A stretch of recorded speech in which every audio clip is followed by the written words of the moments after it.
Today, we're going to talk about the 7 things that I needed to hear as a young man, and maybe you needed to hear as a young man. Now, the reason why I'm doing this video is because I have a 2-year-old son, and I've been thinking a lot lately about what I want to teach him. I have a lot of men in my life that have boys of their own, some older than others, and this question of how do we prepare the next generation of young men, to be effective, to live meaningful lives that are rewarding, to be masculine, and to pursue things that are valuable not only to themselves individually in a sovereign sense, but in a communal sense. And there are some very basic things that in hindsight, I wish people had told me, or I wish that I had known growing up. And so I'm going to share some of those things with you here today. Now, the first one, and maybe before we do that, subscribe to the channel. Don't forget to like this video, share it with somebody you think would enjoy it. The first one is that discipline isn't a punishment for doing something wrong. Discipline is a practice in giving yourself what you know you need, regardless of whether you feel like doing it.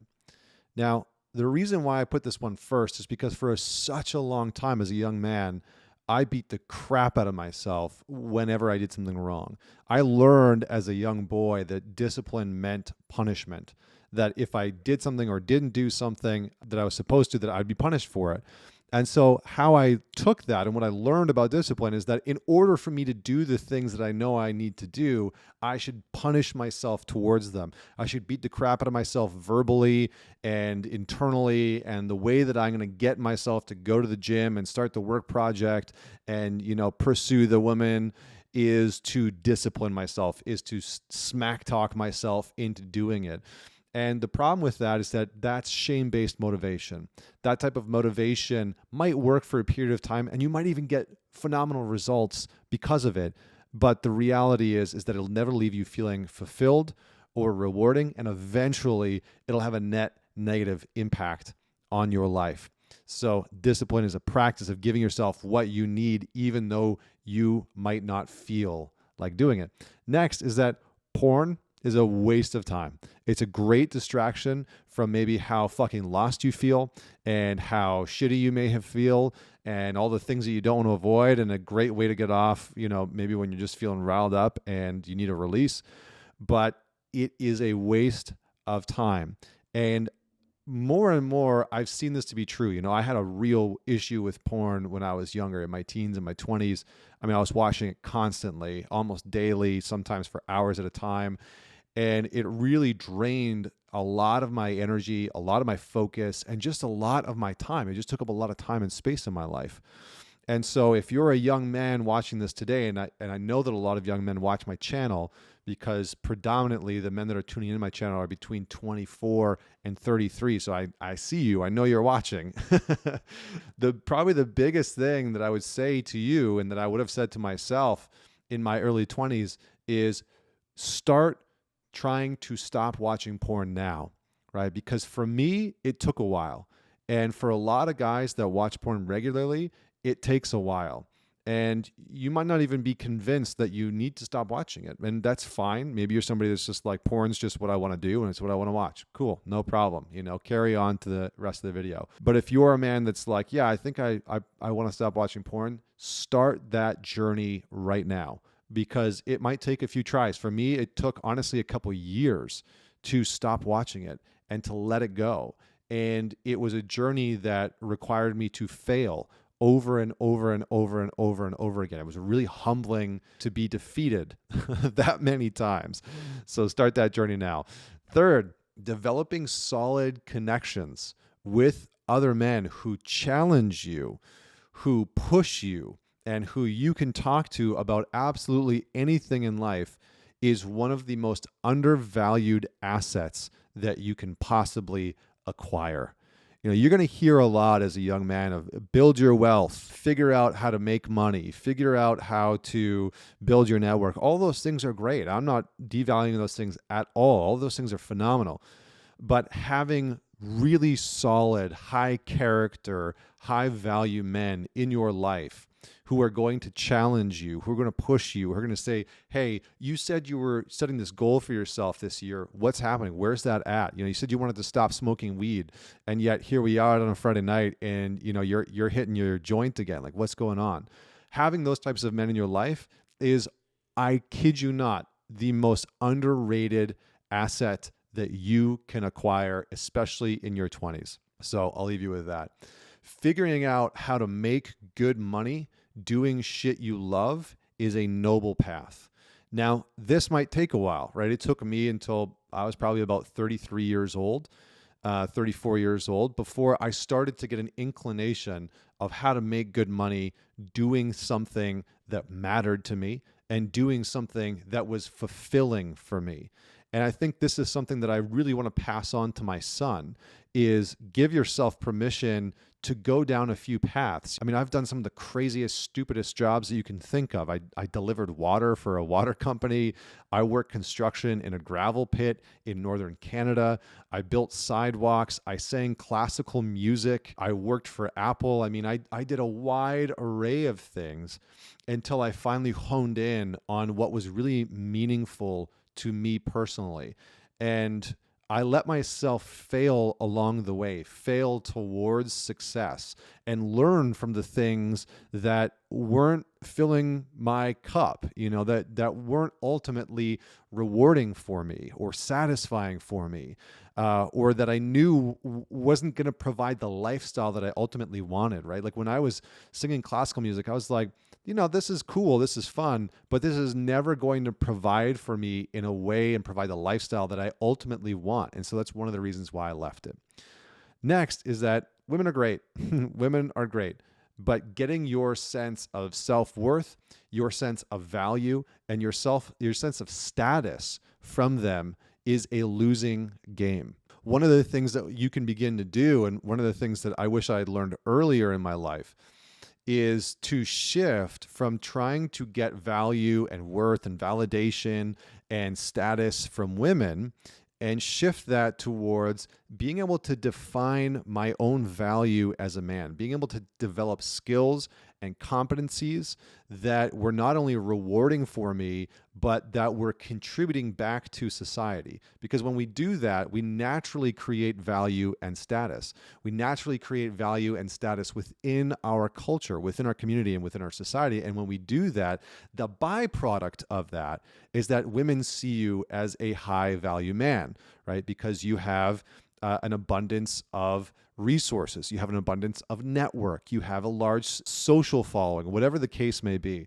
So shift away from trying to get value or worth or status from women, trying to get them to affirm or reaffirm or give you that value, right? Because for me, that's what I did in my teens and early 20s. It was like I just wanted to get women's attention, and the more I could get from them, the more I could get them to validate me and, how great I was or how good I was in bed or how attractive they found me, the more I felt a sense of value. But it was an illusion, because underneath that, I realized, and I knew the entire time, that it was lacking in substance, right? It was lacking in substance because it wasn't being generated by me, right? I wasn't doing anything specifically, outside of, in the bedroom, but I wasn't doing anything specifically that was creating value for me as a man that I could recognize.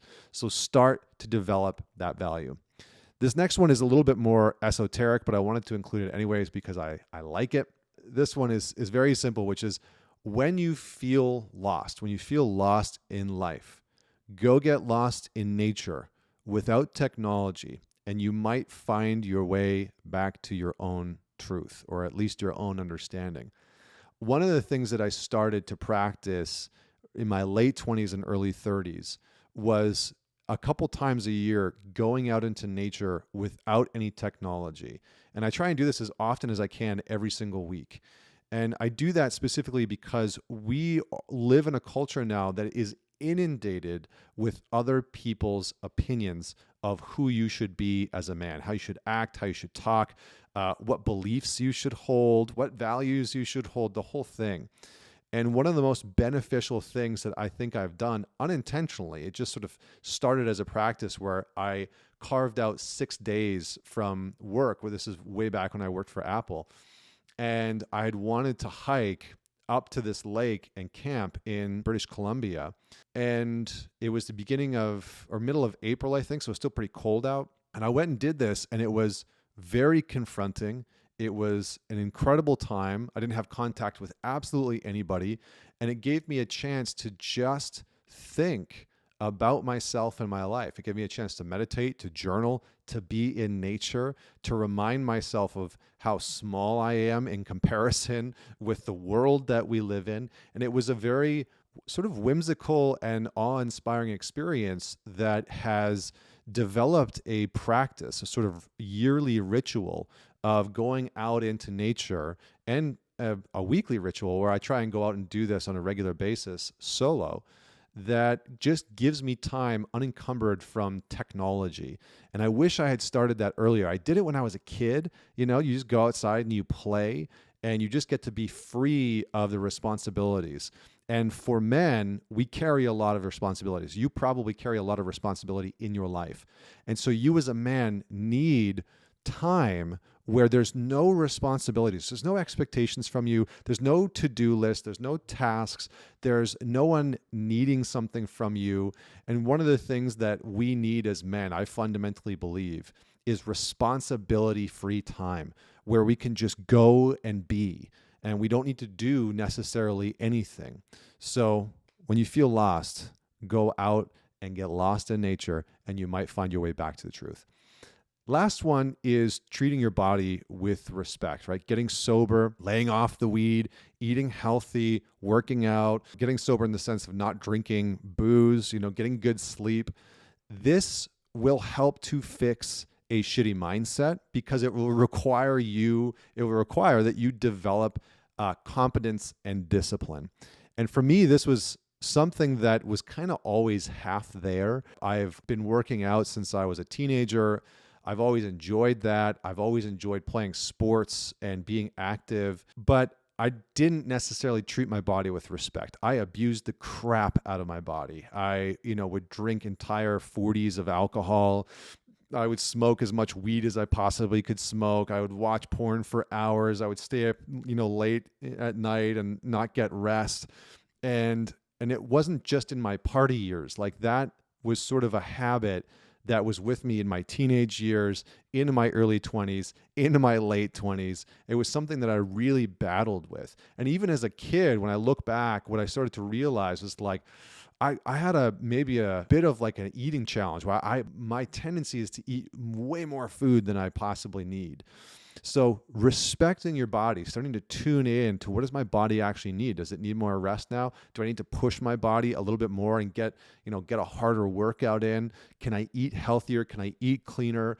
Can I put down the beer? Can I cut back on alcohol or weed or whatever your thing is? And begin to see what your body is capable of, because one day you will lose that. And I'm turning 40 this year, which is wonderful.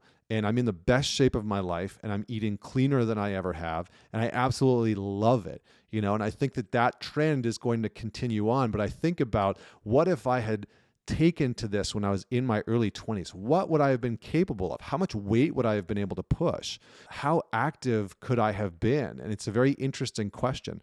So I think what I would leave every young man with, and what I wish I would have known as a young man, is see what your body is capable of, right? Treat your body with respect and see what it's capable of, because it might be capable of far more than you could have ever expected. And you're going to live in this body until you die. So you might as well have the chance to see what it's capable of. So those are some of the things that I would tell my younger self. I think I'll probably tell some of these things to my son for sure. I think these are lessons that I will impart on him as well. He's turning 2 in a couple weeks, and this summer I plan on taking him camping. He's 2 years old. But I've got all the equipment. I'm going to start him outside on our land. We've got like 5 acres of land. I'm going to take him outdoors, and just start him young, getting used to being outside, sleeping under the stars, waking up in a tent and walking outside into the trees, into the forest, and being able to see what that feels like. So thank you so much for tuning into this episode. Make sure you man it forward and share it with somebody that you know will enjoy it. And until next week, this is Connor Beaton signing off.